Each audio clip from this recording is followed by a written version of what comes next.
প্রিয় বন্ধুরা, আজ আমি আপনাদের শোনাব মা কামাখ্যা দেবীর কিছু কথা। তো বন্ধুরা, পুরোটা ভিডিও দেখবেন, হয়তো ভালো লাগবে আপনাদের। মা কামাখ্যা দেবীর সম্বন্ধে কিছু তথ্য তুলে ধরেছি এই ভিডিওতে।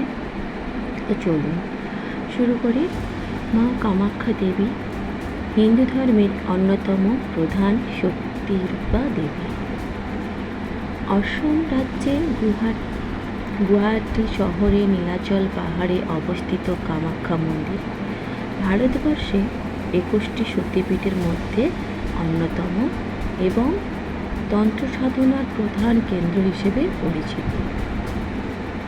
হিন্দু পুরাণ অনুসারে রাজা দক্ষের কন্যা সতী তার পিতা দক্ষের যজ্ঞের অপমানিত হয়ে আত্মহত্যা দেন। সতীর মৃত্যুর শোকে ভগবান শিব তার দেহ কাঁধে নিয়ে তাণ্ডব নৃত্য শুরু করেন।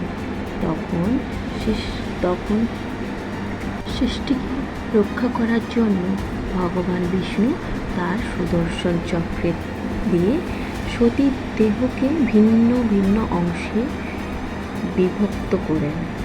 যেখানে যেখানে সতীর দেহাংশ পতিত হয় সেখানেই সতীপীঠ গড়ে ওঠে।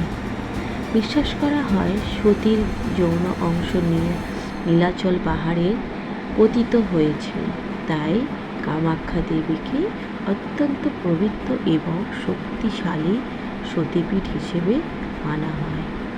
কামাখ্যা শব্দটি দুটি শব্দ নিয়ে গঠিত। কাম অর্থ হচ্ছে ইচ্ছা, প্রেম এবং আতঙ্ক, আর আখ্যা শব্দের অর্থ হচ্ছে পরিচিত বা প্রকাশ। অর্থাৎ মা কামাখ্যা হলেন সেই দেবী যিনি মানুষের কামনা বাসনা পূরণ করেন। কামাখ্যা মন্দিরের সবচেয়ে আশ্চর্যের বিষয় হলো এখানে দেবীর কোনো মূর্তি নেই। গর্ভগৃহে একটি প্রাকৃতিক পাথরের ফাটল রয়েছে, যা সর্বদা একটি প্রাকৃতিক ঝর্ণার জলে সৃষ্ট থাকে। ওই পবিত্র শিলাখণ্ডকে দেবীর রূপ হিসেবে পুজো করা হয়। এই কামাখ্যা মন্দিরে অম্বুবাচী মেলা হয়।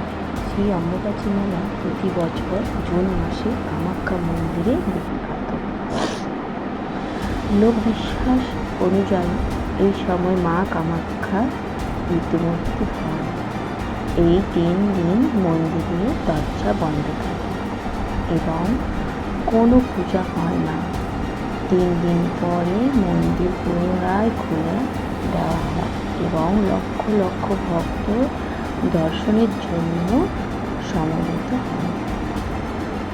কামাখ্যা মন্দিরকে তন্ত্র সাধনার অন্যতম প্রধান কেন্দ্র হিসেবে ধরা হয়। বহু সাধক, তান্ত্রিক এবং সন্ন্যাসী এখানে সাধনা করতে আসেন। বিশেষ করে অম্বুবাচী মেলায় অসংখ্য তান্ত্রিকের সমাগম ঘটে।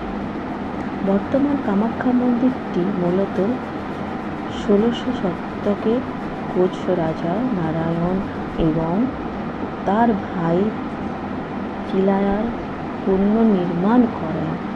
মন্দিরে স্থাপিত হিন্দুস্থানীয় আসমিক শিল্পায়নের সুন্দর মিশ্রণ দেখা যায়। মা কামাখ্যা শুধুমাত্র অসম নয়, সমগ্র ভারতবর্ষে ভক্তদের কাছে অত্যন্ত শ্রদ্ধেয়। ভক্তরা বিশ্বাস করেন আন্তরিক ভক্তি ও নিষ্ঠার সঙ্গে মা কামাখ্যার আরাধনা করলে তিনি ভক্তদের মনস্কামনা পূরণ করেন এবং জীবনের বাধা দূর করেন। সবাই মিলে বলুন, জয় মা কামাখ্যা দেবী।